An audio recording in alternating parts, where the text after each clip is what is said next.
শ্বশুরকে কি আব্বা বলা যাবে? মায়ের সম্পদ কি মেয়েরা পাবেন? পশু মারা যাওয়ার আগ মুহূর্তে জবাই করলে সেটা খাওয়া যাবে কিনা? কারো যদি আলাদা দাঁত লাগানো থাকে মৃত্যুর পর তা খুলে ফেলতে হবে কিনা? গোসলের পানির ছিটা কারো গায়ে পড়লে কি নাপাক হয়ে যাবে? নামাজরত অবস্থায় মেয়েদের চুল খোলা থাকবে নাকি বাঁধা থাকবে? 3 দিন গোসল না করলে কি গোসল ফরজ হয়? ভাইয়ের সামনে বোনের কতটুকু পর্দা করতে হবে? মুসলিম ছেলে মেয়েদের লক্ষ্মী ছেলে বা লক্ষ্মী মেয়ে বলা যাবে কিনা? আল্ট্রাসাউন্ডের মাধ্যমে গর্ভের সন্তান ছেলে না মেয়ে তা জানলে কি গুনাহ হবে? আর বিলম্ব না করে শুরু করি। আপনাদের ইতোমধ্যে যে সমস্ত প্রশ্নগুলো আমাদের কাছে এসে পৌঁছে গেছে সেগুলোর উত্তর দেওয়ার পালা। মিথিলা জান্নাত মিতা আপনি জানতে চেয়েছেন মায়ের সম্পদ কি মেয়েরা পাবেন?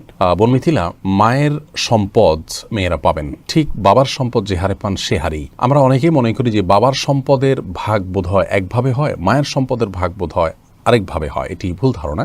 মূলত বাবার সম্পদ ছেলে মেয়েরা যে হারে পান ঠিক মায়ের সম্পদ থেকেও ছেলে মেয়েরা একই হারে পাবেন, কোন প্রকার বেশ কম নেই। এরপরে আব্দুল্লাহ আপনি প্রশ্ন করেছেন পশু মারা যাওয়ার আগ মুহূর্তে জবাই করলে সেটা খাওয়া যাবে কিনা? উত্তর হলো হ্যাঁ, খাওয়া যাবে। পশু যতক্ষণ পর্যন্ত তার মধ্যে প্রাণ আছে ততক্ষণ পর্যন্ত সেটি জবাই করলে খাওয়া যাবে। কোনো কারণে অ্যাক্সিডেন্ট হলো, পশু এখনো মারা যায়নি কিন্তু কিছুক্ষণ পরেই মারা যাবে মনে হচ্ছে, এই মুহূর্তে জবাই করে দিলে সেটি খাওয়া যাবে। সাইদা জাহান জানতে চেয়েছেন কারো যদি আলাদা দাঁত লাগানো থাকে মৃত্যুর পর তা খুলে ফেলতে হবে কি না? কারো যদি আলাদা দাঁত লাগানো থাকে তাহলে মৃত্যুর পর সেই আলগা দাঁত বা পৃথক দাঁত সেটি খুলে ফেলা ভালো, বিশেষ করে সেটা যদি মূল্যবান কোনো ধাতব বস্তুর হয়। কিন্তু এটি আবশ্যক বা ফরজ ওয়াজিব কোনো বিষয় নয়। বিশেষ করে সাধারণ কোনো নর্মাল যদি কোনো হয় তাহলে সেক্ষেত্রে সেটি খুলে রাখা আবশ্যক নয়। এরপরের প্রশ্ন হলো গোসলের পানির ছিটা কারো গায়ে পড়লে কি নাপাক হয়ে যাবে? উত্তর হলো গোসলের পানির ছিটা, সাধারণ পানির ছিটা যদি কারোর গায়ে গিয়ে পড়ে তাহলে সেটি নাপাক হবে না, তার শরীর নাপাক হবে না, কাপড়ের উপর লাগলে সে কাপড় নাপাক হবে না।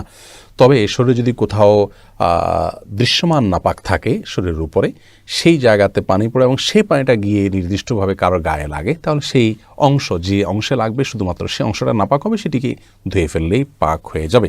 আর যদি এরকম দৃশ্যমান কোনো নাপাক না থাকে, জাস্ট তার গোসল ফরজ হয়েছে হয়তো কিন্তু শরীরের উপরে কোনো দৃশ্যমান নাপাক নাই, তাহলে শরীরের উপরে যে পানি ব্যবহার করা হবে সেটা ছিটা গিয়ে অন্য কারো কাপড় পড়লে সেটি নাপাক হবে না। কারণ নাপাক দূর করার জন্য আমরা উযু করি, গোসল করে থাকি, এই ব্যবহৃত পানি নাপাক হয়ে যায় না যদি সেখানে দৃশ্যমান নাপাক না থাকে। আম্বিয়া খাতুন জানতে চেয়েছেন ভাইয়ের সামনে বোনের কতটুকু পর্দা করতে হবে? দেখুন, ভাইয়ের সামনে বোনের পর্দার বিষয়টি হলো একজন নারী অন্য নারীর সাথে যতটুকু খুলতে পারবেন, উন্মুক্ত করতে পারবেন, একজন মেয়ে মানুষ তার ভাইয়ের সামনে ততটুকু পর্দা খুলতে পারবেন, শরীরের সে অংশগুলো তিনি প্রদর্শন করতে পারবেন।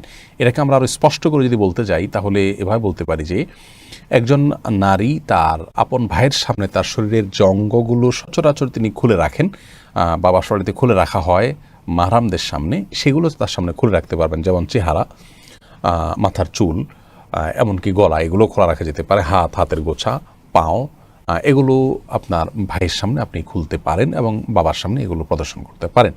কিন্তু এর বাইরে আপনার আজকাল একটা নির্লজ্জতা আমরা দেখতে পাচ্ছি, সেটা হলো যে অনেক পরিবারে আপনার ভেতরে বাইরে নারীরা শর্ট পোশাক আশাক পরে থাকেন, সেটি কোনো অবস্থাতে জায়েজ নয় এবং সেটা আপন ভাইয়ের সামনে হলেও সেটি জায়েজ নয়, শুধুমাত্র স্বামীর সামনে সেটি জায়েজ হতে পারে। বিধায় এ ব্যাপারে আমাদের সাবধান হওয়া উচিত এবং দায়িত্বশীল থাকা উচিত। শারমিন আখতার আপনি জানতে চেয়েছেন নামাজরত অবস্থায় মেয়েদের চুল খোলা থাকবে নাকি বাঁধা থাকবে? নামাজরত অবস্থায় মেয়েদের চুল খোলাও থাকতে পারে, বাঁধাও থাকতে পারে। তবে খোলা থাকলে সেটি রুকু সিজদা এবং উঠা বসায় যদি ডিস্টার্বের কারণ হয়, সে দৃষ্টিকোণ থেকে খোলা না রেখে বেঁধে রাখা উত্তম এবং ভালো, যেহেতু সলাতে একাগ্রতা নষ্ট হতে পারে এমন কাজ করা উচিত নয়।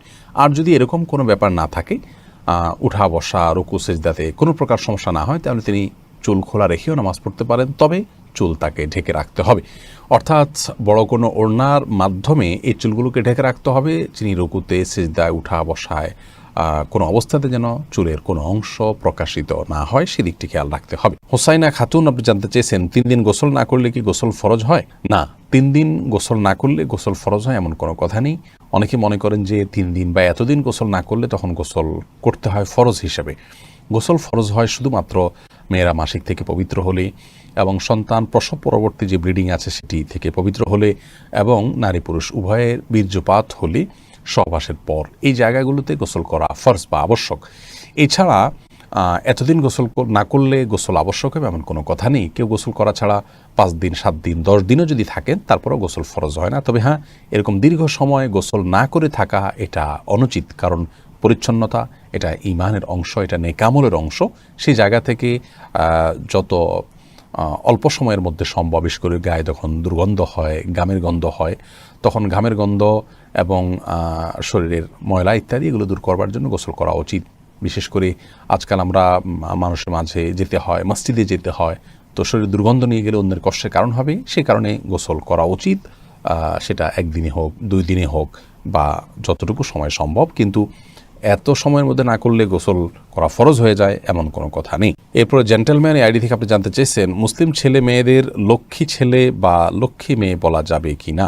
না ভাই, এভাবে বলা উচিত নয়। আমরা অনেক সময় নিজের সন্তানদেরকে স্নেহ করে ভালোবেসে লক্ষ্মী বলি, অনেক সময় স্বামী স্ত্রী একে অন্যকে বলেন। লক্ষ্মী বলা উচিত এই জন্য নয় যে হিন্দুদের একটি ধর্মীয় বিশ্বাস হলো তারা একজন দেবীকে লক্ষ্মী বলে তারা সম্বোধন করেন, ডাকেন, বিশ্বাস করেন। তারা মনে করেন যে সৌভাগ্য, ধন, ঐশ্বর্য এগুলোর অধিষ্ঠাত্রী হলেন সেই দেবী। তো সেই জায়গা থেকে তাকে লক্ষ্মী বলা হয়, ভালো লক্ষণ তিনি বহন করেন।